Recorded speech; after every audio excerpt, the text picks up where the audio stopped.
वचन, सत्य वचन, जीवनदायी वचन, जीवनदायी वचन, पवित्र वचन, सत्य वचन, जीवनदायी वचन, जीवनदायी वचन, जीवनदायी वचन, पवित्र वचन। प्यारे भाई और बहनों, जय यीशु। पुनः एक बार आप सबका सत्संचार स्टूडियो में स्वागत है। बाइबल सीरीज के इस दूसरे कड़ी में आज से हम लोग बाइबल के विभिन्न ग्रंथों पर चर्चा करेंगे। आज की चर्चा का विषय है उत्पत्ति ग्रंथ, जो बाइबल का सबसे पहला ग्रंथ है। और इसके बारे में चर्चा करने के लिए हमारे साथ स्टूडियो में मौजूद है श्रद्धेय फादर अजय लोबो। श्रद्धेय फादर अजय लोबो बरेली प्रांत के पुरोहित हैं। उनका अभिषेक इसी वर्ष 2022 में हुआ। वह मैंगलोर के बेलतागड़ी पल्ली से हैं और इस वर्तमान समय में वह होली फैमिली चर्च पॉलीगंज में सहायक पल्ली पुरोहित के रूप में कार्यरत है।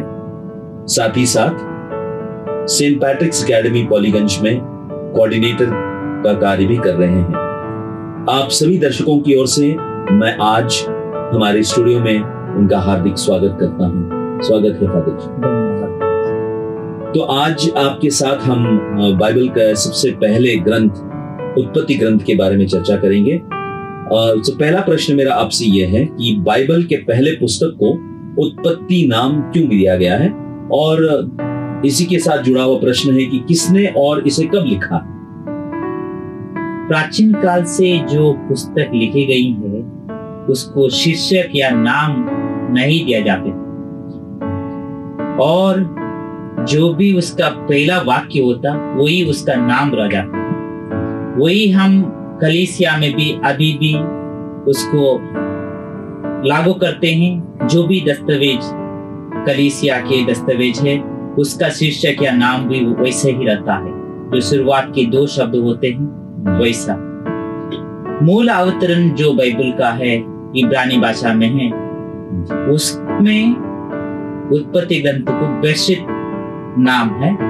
उसका जो पहला शब्द है, जो पहला वाक्य वैसे शुरू हो जाता है बेरशीत बारा एलोहिम, तो बेरशीत उसका नाम रहा। और पहला अनुवाद यूनानी भाषा में जो हुआ उसको हम सेप्टुअजिंट कहते हैं। उसका पहला वाक्य एन आर्के एपियोसिन होना था, वही शीर्षक रहना था, लेकिन वो थोड़ा लंबा हो जाता है और सही नहीं रहता है। इसके लिए इन लोगों ने इसको जेनेसिस या गेनेसिस दिया गया है, और अंग्रेजी में जब भाषांतरण हुआ उसको वैसे ही लिया गया, और उसी के अनुवाद को हिंदी में लिया गया, वो है उत्पत्ति। सरल रूप से हम कहेंगे तो ये उत्पत्ति, सृष्टि की उत्पत्ति और मानव की उत्पत्ति के बारे में इस किताब में है, इसलिए इसको उत्पत्ति कहा गया। कब और किसने लिखा ये हम निश्चय से बता नहीं सकते हैं। ये एक विवाद का विषय है। विद्वानों का कहना है कि मूसा ने लिखा है। कुछ आंतरिक साक्ष्य भी है कि उत्पत्ति ग्रंथ मूसा ने लिखा है।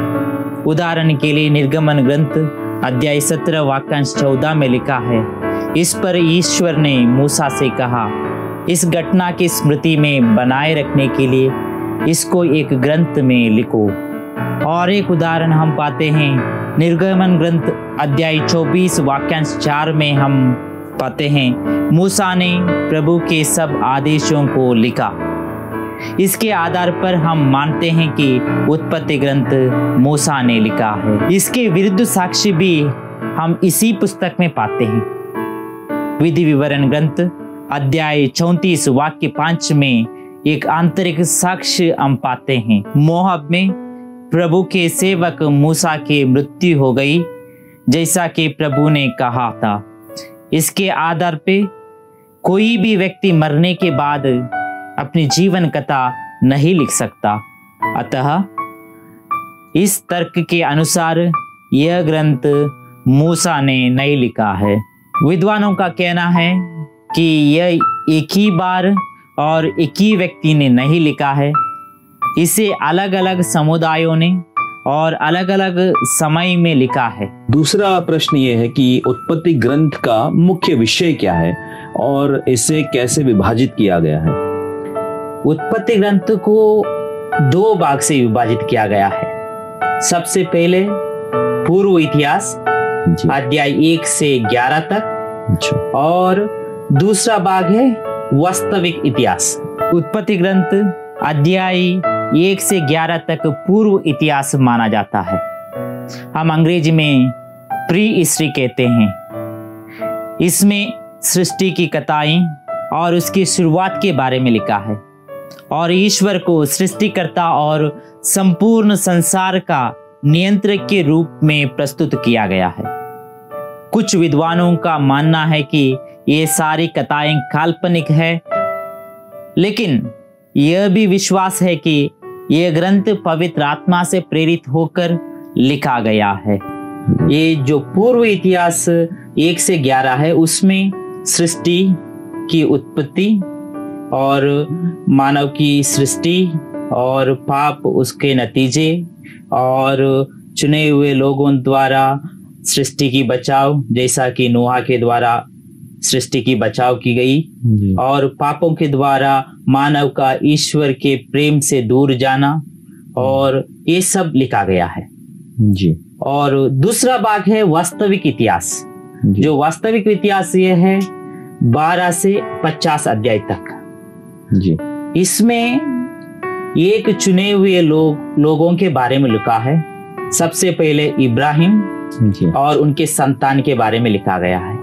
संतान जो सुविस्तार रूप में लिखा गया है और उनकी वंशावली जो है इसहाक, याकूब, योसेफ और उनके इज़राइल के 12 गोत्रों को लिखा, उसके बारे में लिखा गया है।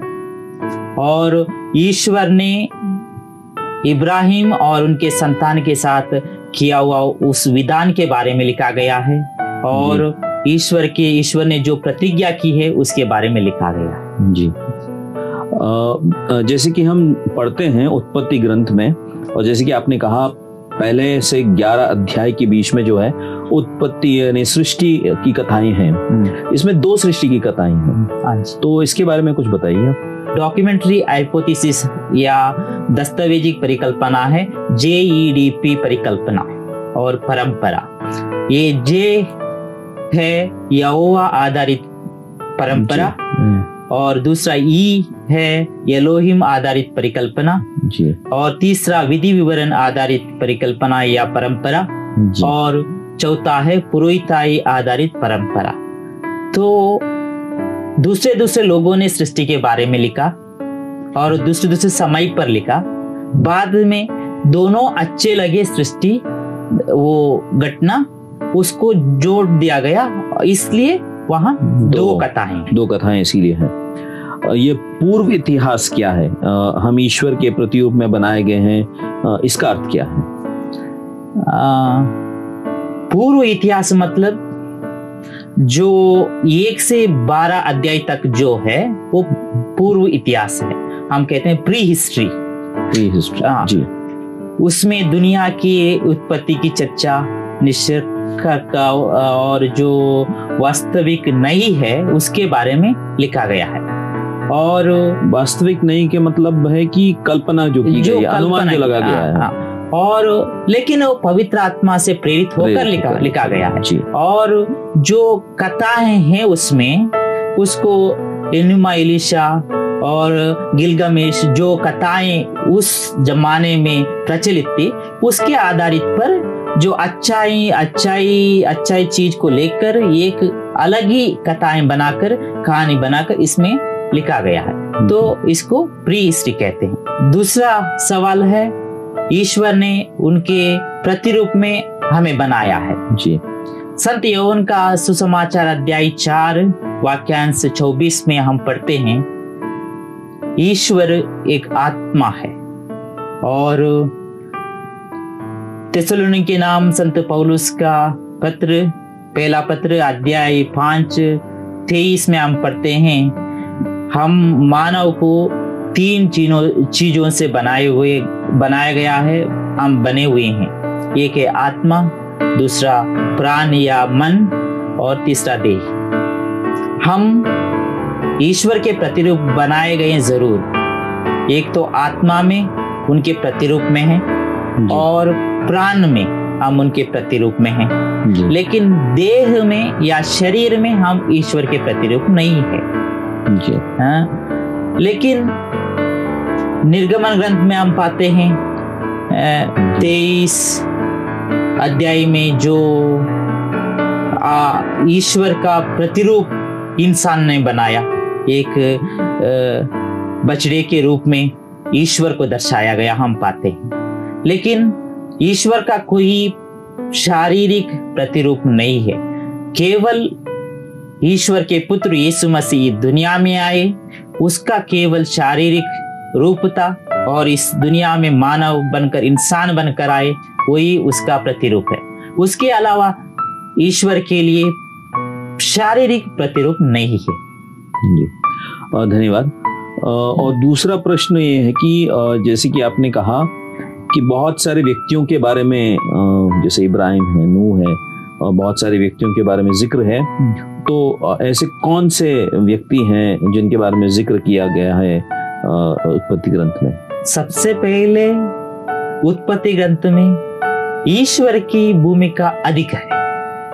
ईश्वर के बारे में बहुत कुछ लिखा गया है और ईश्वर को अलग अलग नाम दिया गया है जी। जैसा कि प्रभु कहकर पुकारा है, हम जो पढ़ते हैं जो ओरिजिनल टेक्स्ट में उसको अदोनोई मतलब प्रभु है, और एक नाम दिया गया है, हम निर्गमन ग्रंथ अध्याय 3 में पाते हैं, जो है यहोवा, और तीसरा नाम है एलोहिम, और बहुत कुछ नाम है, एल शद्दाई, एल रोय, ऐसे बहुत कुछ नाम है। तो ईश्वर का भूमिका बहुत ज्यादा है। उसके बाद है इब्राहिम इब्राहिम का भी भूमिका, और इब्राहिम के बारे में भी बहुत कुछ लिखा गया है। वो एक चुना हुआ व्यक्ति था और विश्वास को जाना जाता है, और उसको विश्वास के पिता भी कहा जाता है।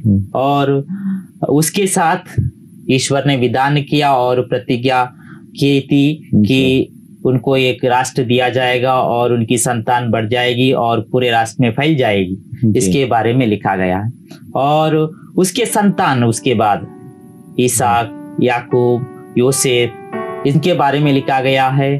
और इजराइल के 12 गोत्रों के बारे में लिखा गया है जी। और यूसुफ भी एक महान और निष्ठावान व्यक्ति था, जिसमें कोई कलंक नहीं था, पाप नहीं था, और ईश्वर का भय था। वो यूसुफ भी हम अनुसरण करने के लिए, नया विधान में एक यूसुफ है, उसी के जैसा पुराना विधान में एक यूसुफ है, वो है उत्पत्ति ग्रंथ में हम पाते हैं जी। और मेल्कीसेदेक जो पुरोहित रहा, और वो पुरोहित यीशु मसीह को तुलना की गई है इब्रानियों के ग्रंथ अध्याय 7 में। पूरा का पूरा यीशु मसीह का पुरोहित आई, पुराने विधान का मेल्कीसेदेक को जुड़ा हुआ है और तुलना की गई है। और पूर्व इतिहास में देखेंगे जो 1 से 11 तक है, उसमें भी बहुत कुछ व्यक्तियों का जिक्र किया गया है, जैसे कि आदम और एवा, उनके पाप और उनके लिए जाने जाते हैं। और नूह का व्यक्तित्व ईश्वर के दृष्टि में धार्मिक था, क्योंकि उसने अपने परिवार के साथ ईश्वर की आज्ञा का पालन किया। इसलिए जब वहां प्रलय आया, तब ईश्वर ने नूह के परिवार को सुरक्षित बचा लिया और सभी विधर्मी उस प्रलय में नष्ट किए गए।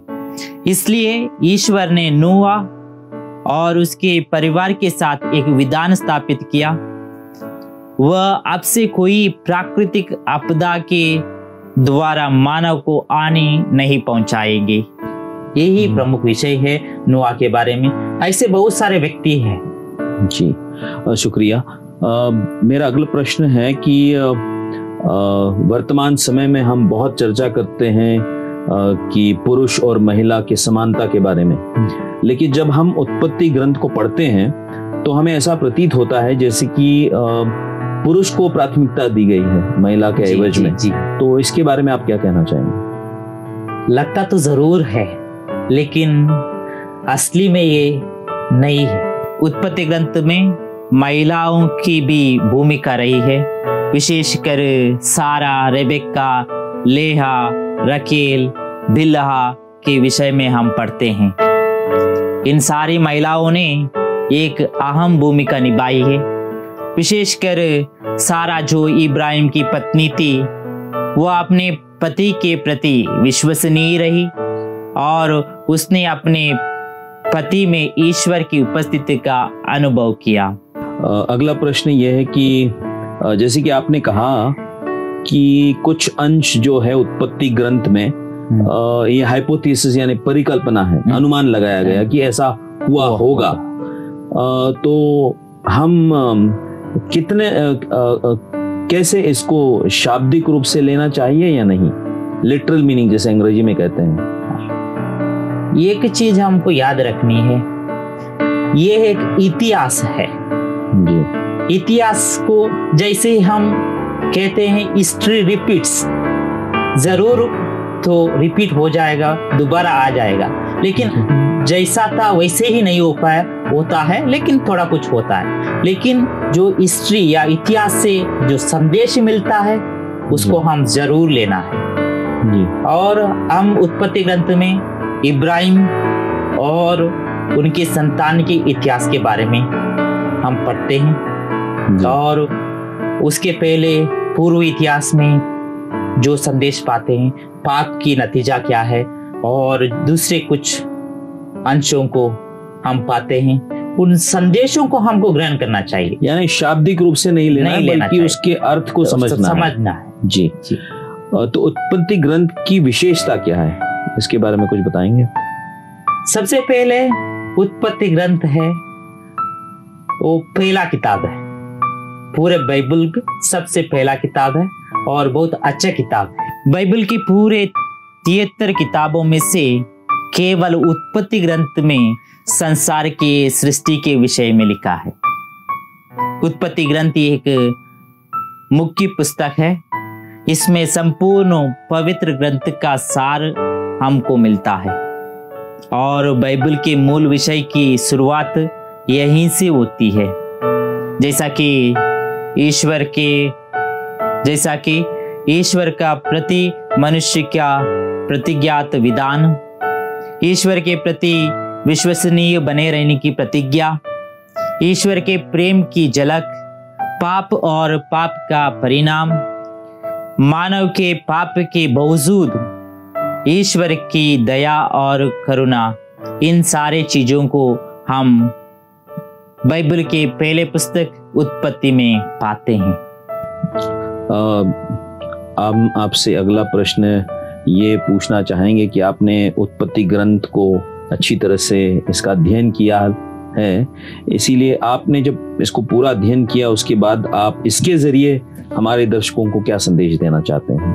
जब भी हम उत्पत्ति ग्रंथ पढ़ते हैं या मनन चिंतन करते हैं तो हमें इस बात पर ध्यान देने की जरूरत है कि जो कुछ उत्पत्ति ग्रंथ में घटित हुआ है और उन घटनाओं के द्वारा जो कुछ हम सीखते हैं, जैसे कि ईश्वर का मनुष्य के प्रति असीम प्रेम, ईश्वर के प्रति विश्वसनीय और ईमानदार बने रहने की प्रतिज्ञा, इसके द्वारा हम अपने दिनचर्या में भी इन बातों को अनुभव करते हुए इसके अनुसार अपने जीवन को व्यतीत करने का प्रयास करना, ताकि हमें ईश्वर के असीम प्रेम का अनुभव अपने जीवन, अपने परिवार, अपने समुदाय में महसूस करते हुए प्रेम के साथ जीवन जीने का प्रयत्न करें। प्यारे भाई और बहनों, जैसे कि हमने सुना उत्पत्ति ग्रंथ के बारे में, श्रद्धेय फादर अजय लोबो ने बहुत ही सुंदर तरीके से हमको संक्षिप्त में इस ग्रंथ के बारे में समझाया है।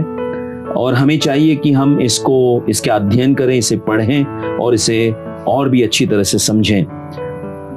तो आज चर्चा के लिए यहाँ पर उपस्थित होने के लिए मैं आप सभी दर्शकों की ओर से श्रद्धेय फादर अजय को बहुत बहुत धन्यवाद देता हूँ और उम्मीद करता हूँ कि आगे के चर्चा के लिए भी कभी वो समय निकालेंगे और हमारे स्टूडियो में उपस्थित रहेंगे। आप सबों को भी बहुत बहुत शुक्रिया।